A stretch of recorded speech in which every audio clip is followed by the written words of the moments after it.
ಪಾಕಿಸ್ತಾನದ ವಿರುದ್ಧ ಆಪರೇಷನ್ ಸಿಂಧೂರ್ ಬಳಿಕ ಮೊದಲ ಬಾರಿಗೆ ರಾಜಸ್ಥಾನದ ಬಿಕನೇರ್ಗೆ ಪ್ರಧಾನಿ ಮೋದಿ ಭೇಟಿ ನೀಡಲಿದ್ದಾರೆ. ಮೇ 22ರಂದು ರಾಜಸ್ಥಾನದ ಬಿಕನೇರ್ ವಾಯುನೆಲೆಗೆ ಪ್ರಧಾನಿ ಮೋದಿ ಭೇಟಿ ನೀಡಿ ಸಾರ್ವಜನಿಕ ಸಮಾವೇಶ ಉದ್ದೇಶಿಸಿ ಮಾತನಾಡಲಿದ್ದಾರೆ.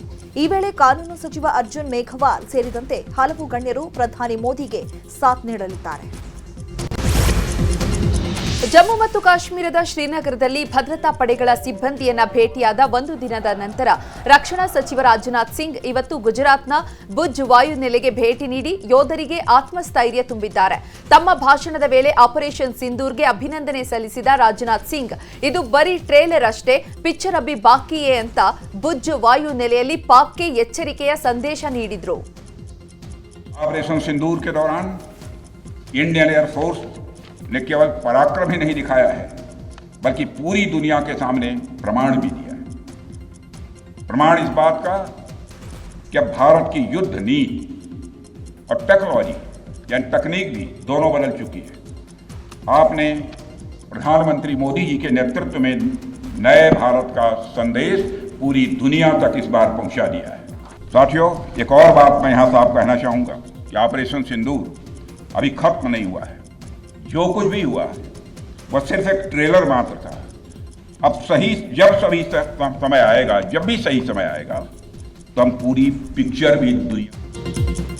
ಇನ್ನು ಆಪರೇಷನ್ ಸಿಂಧೂರ್ ಹೆಸರನ್ನ ಸೂಚಿಸಿದ್ದು ಪ್ರಧಾನಿ ಮೋದಿ ಅಂತ ರಾಜನಾಥ್ ಸಿಂಗ್, ಶತ್ರುಗಳನ್ನ ನೀವು ಟಾರ್ಗೆಟ್ ಮಾಡಿದ್ದೀರಾ, ನವ ಭಾರತದ ಸಂದೇಶವನ್ನ ರವಾನಿಸಿದ್ದೀರಾ ಅಂತ ಹೇಳಿದ್ದಾರೆ.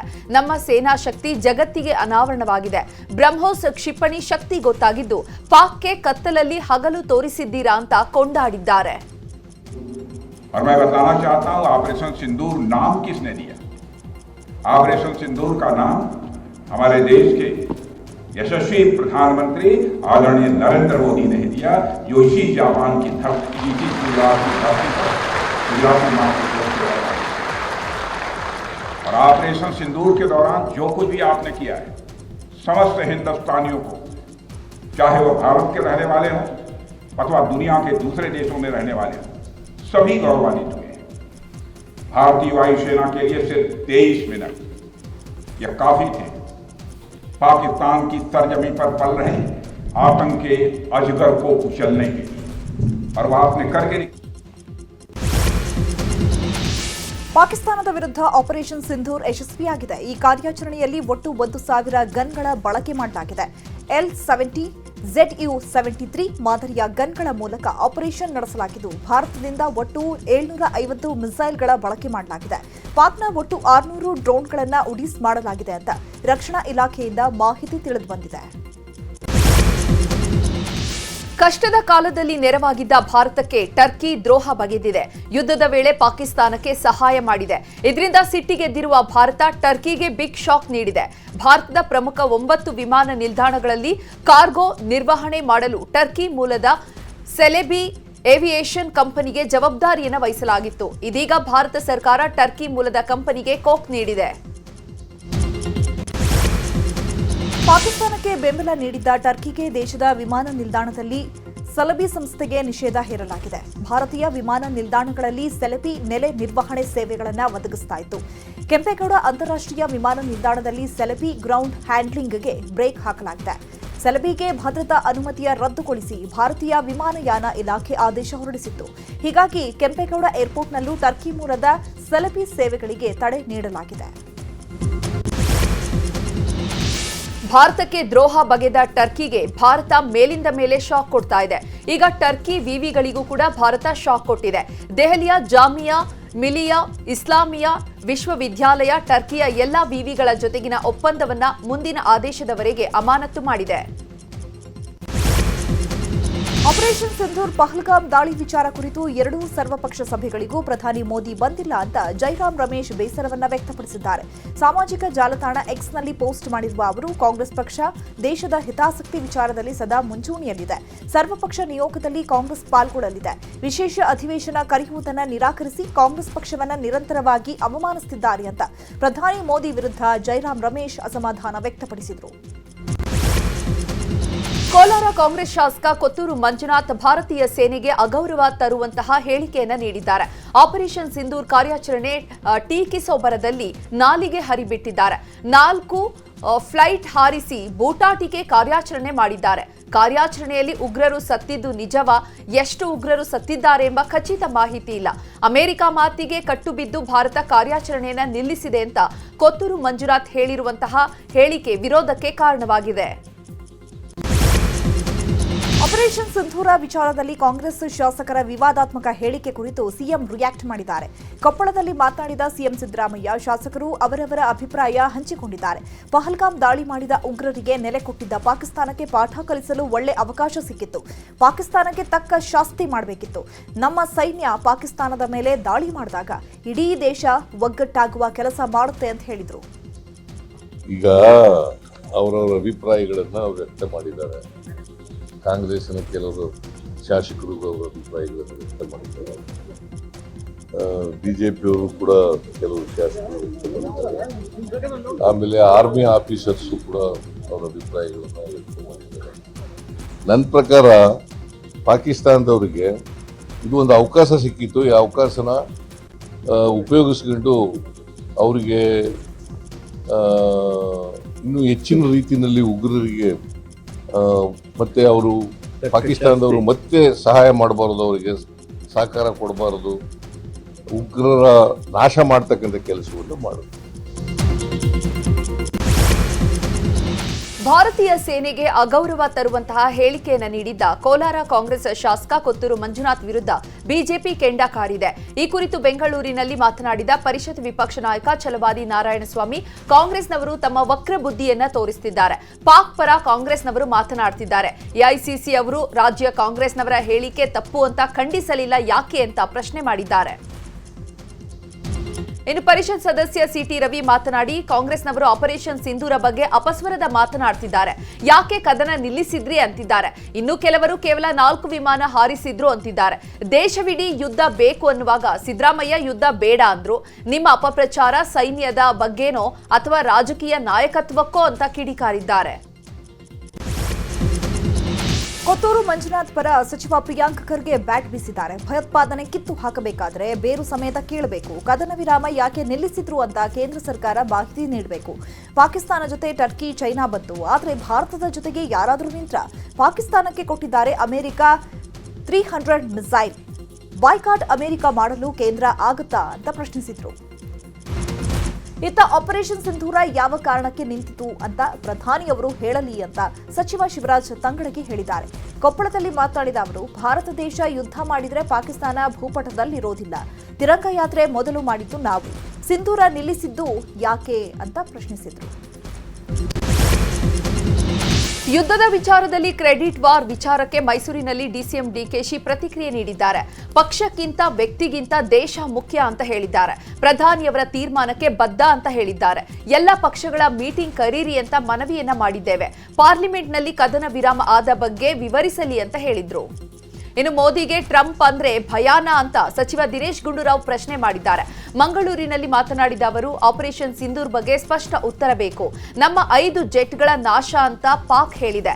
ಕದನ ವಿರಾಮ ಆಗಿದ್ದು ಪ್ರಪಂಚಕ್ಕೆ ಗೊತ್ತಾಗಿದ್ದು ಟ್ರಂಪ್ ಹೇಳಿದ ಮೇಲೆ.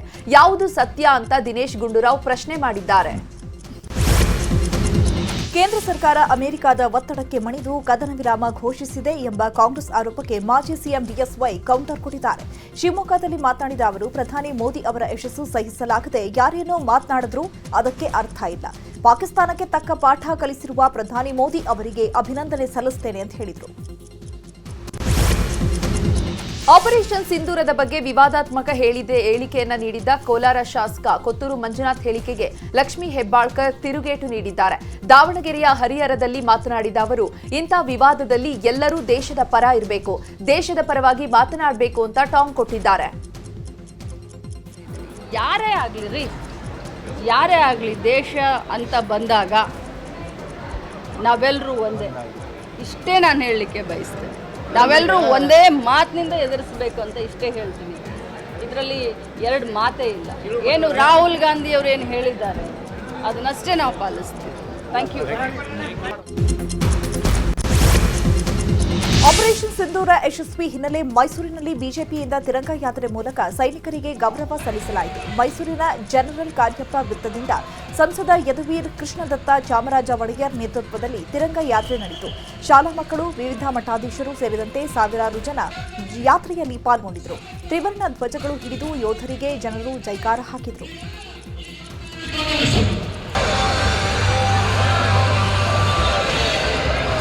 ಪಾಕ್ ವಿರುದ್ಧ ಆಪರೇಷನ್ ಸಿಂಧೂರ್ ಯಶಸ್ವಿಯಾದ ಬೆನ್ನಲ್ಲೇ ಸೈನಿಕರನ್ನ ಬೆಂಬಲಿಸಿ ಹುಬ್ಬಳ್ಳಿಯಲ್ಲಿ ತಿರಂಗ ಯಾತ್ರೆ ನಡೆಸಲಾಗ್ತಾ ಇದೆ.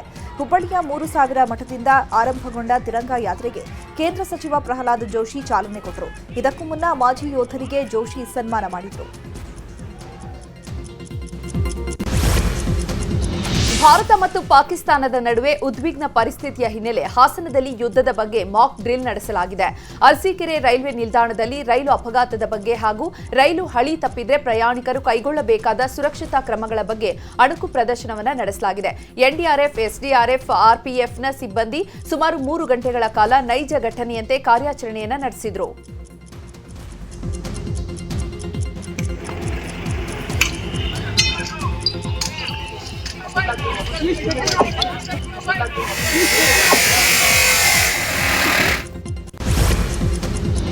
ವಿಜಯನಗರ ಜಿಲ್ಲೆ ಹೊಸಪೇಟೆಯಲ್ಲಿ ಮೇ 20ರಂದು ಕಾಂಗ್ರೆಸ್ ಸರ್ಕಾರದ ಸಾಧನಾ ಸಮಾವೇಶ ನಡೆಯಲಿದೆ. ಬೃಹತ್ ಸಮಾವೇಶದ ಸ್ಥಳ ಪರಿಶೀಲನೆಗಾಗಿ ಸಿಎಂ ಸಿದ್ದರಾಮಯ್ಯ, ಡಿಸಿಎಂ ಡಿಕೆಶಿ ಹೊಸಪೇಟೆಗೆ ಭೇಟಿ ನೀಡಿದರು. ಜಿಲ್ಲಾ ಕ್ರೀಡಾಂಗಣದಲ್ಲಿ ಸಿದ್ಧತೆ ಕುರಿತು ಉಭಯ ನಾಯಕರು ಪರಿಶೀಲನೆ ನಡೆಸಿದರು. ಇದೇ ವೇಳೆ ಮಾತನಾಡಿದ ಸಿಎಂ ಸಿದ್ದರಾಮಯ್ಯ, ಮೇ 20ಕ್ಕೆ ನಮ್ಮ ಸರ್ಕಾರ ಬಂದು 2 ವರ್ಷ ಆಗುತ್ತೆ. ಆವತ್ತು 10 ಜನ ಪ್ರಮಾಣ ವಚನ ಸ್ವೀಕಾರ ಮಾಡಿದ್ವಿ. ಈ ವರ್ಷವೂ ಗ್ಯಾರಂಟಿ ಯೋಜನೆಗೆ ಹಣ ಇಟ್ಟಿದ್ದೇವೆ, ಬೇಕಿದ್ರೆ ಇನ್ನಷ್ಟು ಮೀಸಲಿಡುತ್ತೇವೆ ಅಂತ ಹೇಳಿದರು. ರಾಜ್ಯದಲ್ಲಿ ಸಿಎಂ ಸಿದ್ದರಾಮಯ್ಯ ಹಾಗೂ ಡಿಸಿಎಂ ಡಿಕೆ ಶಿವಕುಮಾರ್ ಇಬ್ಬರೂ ಒಳ್ಳೆಯ ಆಡಳಿತವನ್ನ ನೀಡಿದ್ದಾರೆ ಅಂತ ಶಾಸಕ ಕೋನರೆಡ್ಡಿ ಹೇಳಿದ್ದಾರೆ. ವಿಧಾನಸೌಧದಲ್ಲಿ ಮಾತನಾಡಿದ ಅವರು, ನಮ್ಮ ಸರ್ಕಾರ 2 ವರ್ಷ ಪೂರೈಸಿದೆ. ಹೊಸಪೇಟೆಯಲ್ಲಿ ಸಾಧನಾ ಸಮಾವೇಶ ನಡೆಯಲಿದ್ದು ನನಗೆ ಸಂತೋಷ ಇದೆ ಎಂದರು.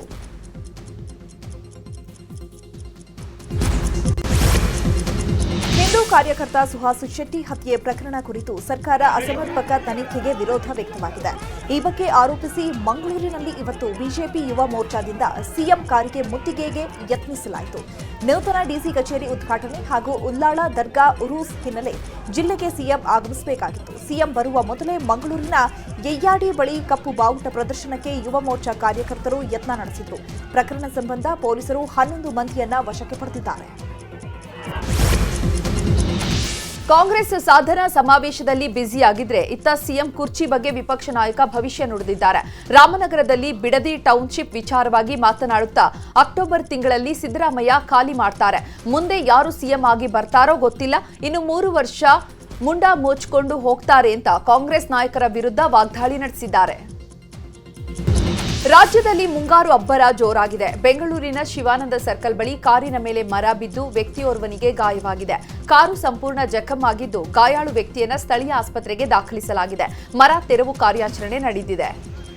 ಇನ್ನು ದಕ್ಷಿಣ ಕನ್ನಡ ಜಿಲ್ಲೆಯ ಹಲವೆಡೆ ಭಾರೀ ಮಳೆಯಾಗಿದೆ. ಪುತ್ತೂರು, ಸುಳ್ಯ ಭಾಗದಲ್ಲಿ ಭಾರೀ ಸಿಡಿಲಿನ ಜೊತೆಗೆ ನಿರಂತರವಾಗಿ ಮಳೆ ಸುರಿತಾ ಇದೆ.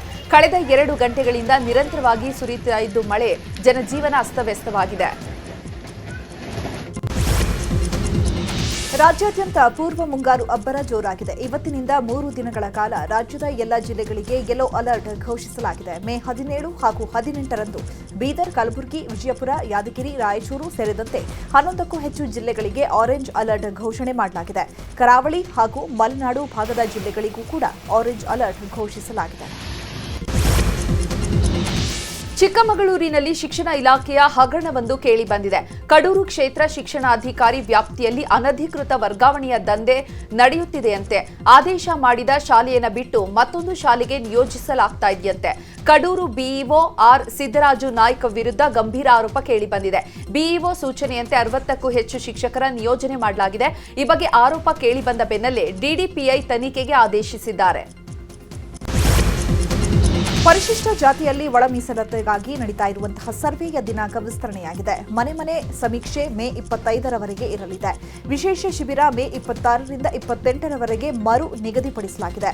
ಆನ್ಲೈನ್ ಮೂಲಕ ಸ್ವಯಂ ಘೋಷಣೆ ಮಾಡಲು ಮೇ 19ರಿಂದ 28ರವರೆಗೆ ಅವಕಾಶ ನೀಡಿ ಸರ್ಕಾರ ಆದೇಶ ಹೊರಡಿಸಿದೆ. ಫೆಬ್ರವರಿ, ಮಾರ್ಚ್, ಏಪ್ರಿಲ್ ತಿಂಗಳ ಗೃಹಲಕ್ಷ್ಮಿ ಹಣ ಹಾಕಲು ಬಜೆಟ್ ಹೊಂದಿಸಲಾಗ್ತಾ ಇದೆ ಅಂತ ಸಚಿವೆ ಲಕ್ಷ್ಮೀ ಹೆಬ್ಬಾಳ್ಕರ್ ಹೇಳಿದ್ದಾರೆ. ದಾವಣಗೆರೆಯಲ್ಲಿ ಮಾತನಾಡಿದ ಅವರು, ಹೊಸ ವರ್ಷದ ಹಿನ್ನೆಲೆ ಏಪ್ರಿಲ್ ಮಾರ್ಚ್ ತಿಂಗಳದ್ದು ಹಣ ಹೊಂದಿಸ್ತಾ ಇದ್ದೇವೆ. ಬಿಜೆಪಿಯವರು ಅನಾವಶ್ಯಕವಾಗಿ ಯೋಜನೆ ಬಗ್ಗೆ ಟೀಕೆ ಮಾಡ್ತಿದ್ದಾರೆ ಎಂದರು. ದುಡ್ಡನ್ನು ಜನವರಿವರೆಗೂ ಹಾಕಿದ್ದೀನಿ. ಫೆಬ್ರವರಿ ಮಾರ್ಚು, ಯಾಕಂದರೆ ಮಾರ್ಚ್ ಎಂಡು ತಮಗೂ ಗೊತ್ತು, ಎಲ್ಲ ಬಜೆಟನ್ನು ಹೊಂದಿಸ್ಬೇಕಾಗಿರುತ್ತೆ. ಟ್ರೆಸರಿಯಿಂದ ಹೊಸ ವರ್ಷ ಇದಕ್ಕೆ. ಏಪ್ರಿಲದ್ದು ಬಂದಿದೆ, ಈಗ ಏಪ್ರಿಲದ್ದು ನಾವು ಬಿಲ್ ಮಾಡ್ತಾ ಇದ್ದೀವಿ. ಫೆಬ್ರವರಿ ಮಾರ್ಚಿಂದ ಹೊಂದಿಸ್ತಾ ಇದ್ದೀವಿ, ಹಾಕಿದ್ದೀವಿ ಇದು. ಆಶಾ ಕಾರ್ಯಕರ್ತೆಯರಿಗೆ ರಾಜ್ಯ ಸರ್ಕಾರದಿಂದ ಗುಡ್ ನ್ಯೂಸ್ ಸಿಕ್ಕಿದೆ. ಕಳೆದ ಬಜೆಟ್ನಲ್ಲಿ ಗೌರವ ಧನ ಹೆಚ್ಚಿಸುವ ಭರವಸೆ ನೀಡಿದ ಸಿಎಂ ಸಿದ್ದರಾಮಯ್ಯ ನೇತೃತ್ವದ ಸರ್ಕಾರ 1,000 ರೂಪಾಯಿ ಗೌರವ ಧನವನ್ನು ಏರಿಕೆ ಮಾಡಿ ಆದೇಶ ಹೊರಡಿಸಿದೆ. ಇದರ ಜೊತೆಗೆ ಆರೋಗ್ಯ ಸಿಬ್ಬಂದಿ ಗೌರವ ಧನವೂ ಹೆಚ್ಚಿಸಲಾಗಿದೆ. ಆರೋಗ್ಯ ನಿರೀಕ್ಷಣಾಧಿಕಾರಿಗಳು ಮತ್ತು ಪ್ರಾಥಮಿಕ ಆರೋಗ್ಯ ಸುರಕ್ಷಾಧಿಕಾರಿಗಳ ಗೌರವ ಧನ 1,500 ರೂಪಾಯಿಗೆ ಏರಿಕೆಯಾಗಿದೆ. ಗ್ರೇಟರ್ ಬೆಂಗಳೂರು ಪ್ರಾಧಿಕಾರಕ್ಕೆ ರಾಮನಗರದಲ್ಲಿ ವಿರೋಧ ವ್ಯಕ್ತವಾಗಿದೆ. ಬಿಡದಿ ಟೌನ್ ಬಳಿಯ ಬೈರಮಂಗಲ ಕಂಚುಗನಹಳ್ಳಿ ಪಂಚಾಯತ್ ವ್ಯಾಪ್ತಿಯಲ್ಲಿ ರೈತರು ಪಾದಯಾತ್ರೆ ನಡೆಸಿದರು. ಬಸವನಪುರ ಗ್ರಾಮದಿಂದ ಜಿಲ್ಲಾಧಿಕಾರಿ ಕಚೇರಿವರೆಗೆ ಜಾಥಾದಲ್ಲಿ ರೈತರು ಸರ್ಕಾರದ ವಿರುದ್ಧ ಘೋಷಣೆ ಕೂಗಿ ಆಕ್ರೋಶ ಹೊರಹಾಕಿದ್ದಾರೆ. ಬಿಡದಿ ಟೌನ್ಶಿಪ್ ಜಾರಿಗೆ ಪ್ರತಿಭಟನಾಕಾರರು ಆಗ್ರಹಿಸಿದ್ರು. ರೈತರ ಹೋರಾಟಕ್ಕೆ ವಿಪಕ್ಷ ನಾಯಕ ಆರ್ ಅಶೋಕ್ ಬೆಂಬಲ ಸೂಚಿಸಿದರು. ಇನ್ನು ಜಿಲ್ಲಾಧಿಕಾರಿ ಕಚೇರಿ ಪಕ್ಕದ ವೇದಿಕೆಯಲ್ಲಿ ಮಾತನಾಡಿದ ಮಾಗಡಿ ಮಾಜಿ ಶಾಸಕ ಎ ಮಂಜು, ಡಿಸಿಎಂ ಡಿಕೆ ಶಿವಕುಮಾರ್ ವಿರುದ್ಧ ವಾಗ್ದಾಳಿ ನಡೆಸಿದ್ದಾರೆ. ಬೈರಮಂಗಲ ಸರ್ಕಲ್ನಲ್ಲಿ ಬಂದು ಮಾತನಾಡಿ, ನಿಮಗೆ ಜನ ಹುಟ್ಟುಹಬ್ಬ ಮಾಡ್ತಾರೆ ಅಂತ ವಾಗ್ದಾಳಿ ನಡೆಸಿದರು. ಚಿಕ್ಕಬಳ್ಳಾಪುರದಲ್ಲಿ ರೈತರ ಬೋರ್ವೆಲ್ಗಳಲ್ಲಿ ಖದೀಮರು ಕೇಬಲ್ ಕಳ್ಳತನ ಮಾಡ್ತಾ ಇದ್ದಾರೆ. ಸಂತೇಕಲಹಳ್ಳಿ ಗ್ರಾಮದ ರೈತರ ಜಮೀನುಗಳ ಬಳಿ ರಾತ್ರೋರಾತ್ರಿ ಕೇಬಲ್ ಕದ್ದು ಕಿರಾತಕರು ಎಸ್ಕೇಪ್ ಆಗ್ತಾ ಇದ್ದು ರೈತರು ಹೈರಾಣಾಗಿದ್ದಾರೆ. ಕೇಬಲ್ ಇಲ್ಲದೆ ತೋಟಗಳಿಗೆ ನೀರು ಹಾಯಿಸಲು ಕೃಷಿಕರು ಪರದಾಟ ನಡೆಸ್ತಾ ಇದ್ದಾರೆ. ಚಿಂತಾಮಣಿ ಗ್ರಾಮಾಂತರ ಪೊಲೀಸ್ ಠಾಣೆ ವ್ಯಾಪ್ತಿಯಲ್ಲಿ ಘಟನೆ ನಡೆದಿದ್ದು ಕೂಡಲೇ ಖದೀಮರನ್ನ ಮಟ್ಟ ಹಾಕಬೇಕು ಅಂತ ಅನ್ನದಾತರು ಮನವಿ ಮಾಡಿದ್ದಾರೆ. ಕಿಚ್ಚನ ಮುಸ್ಸಂಜೆ ಮಾತಿಗೆ ಬರೋಬ್ಬರಿ 17 ವರ್ಷ. ಮುಸ್ಸಂಜೆ ಮಾತಿನ ಮೂಲಕ ಕಿಚ್ಚ ಸುದೀಪ್ ಅಮ್ಮನನ್ನ ನೆನೆದಿದ್ದಾರೆ. ಈ ಬಗ್ಗೆ ಒಂದು ವಿಡಿಯೋ ಹಂಚಿಕೊಂಡು ಚಿತ್ರತಂಡಕ್ಕೆ ಧನ್ಯವಾದ ಹೇಳಿದ್ದಾರೆ. ಮುಸ್ಸಂಜೆ ಮಾತು ಚಿತ್ರ ನನಗೆ, ನಮ್ಮ ಕುಟುಂಬಕ್ಕೆ ಸ್ಪೆಷಲ್ ಸಿನಿಮಾ. ಏನಾಗಲಿ ಮುಂದೆ ಸಾಗು ನೀ ಹಾಡು ಅಮ್ಮನಿಗೆ ಬಹಳ ನೆಚ್ಚಿನ ಗೀತೆ. ಆ ಹಾಡು ಅಮ್ಮನ ಮೊಬೈಲ್ ರಿಂಗ್ ಟೋನ್ ಕೂಡ ಆಗಿತ್ತು ಅಂತ ಹೇಳಿಕೊಂಡಿದ್ದಾರೆ. ಮೊನ್ನೆ ಮಾಡ್ದಾಗಿದೆ ಸಿನಿಮಾನ ಇವತ್ತಿಗೂ ನೆನ್ಪಿಟ್ಕೊಂಡಿದ್ದಕ್ಕೆ, ಆ ಸಾಂಗ್ನ ಏನಾಗಲಿ ಮುಂದೆ ಸಾಗುನಿ ಅನ್ನೋ ಒಂದು ಸಾಂಗ್ನ ಇನ್ನೂ ಜೀವಂತವಾಗಿಟ್ಟಿರೋದಕ್ಕೆ, ಅದ್ಭುತವಾದ ಹಾಡಂತ ಅನ್ನೋದಕ್ಕೆ ಇನ್ನೊಂದೇನಂದ್ರೆ ಅದು ನನ್ನ ತಾಯಿಯ ಬಹಳ ಬಹಳ ಮೆಚ್ಚಿನ ಗೀತೆ ಆಗಿತ್ತು.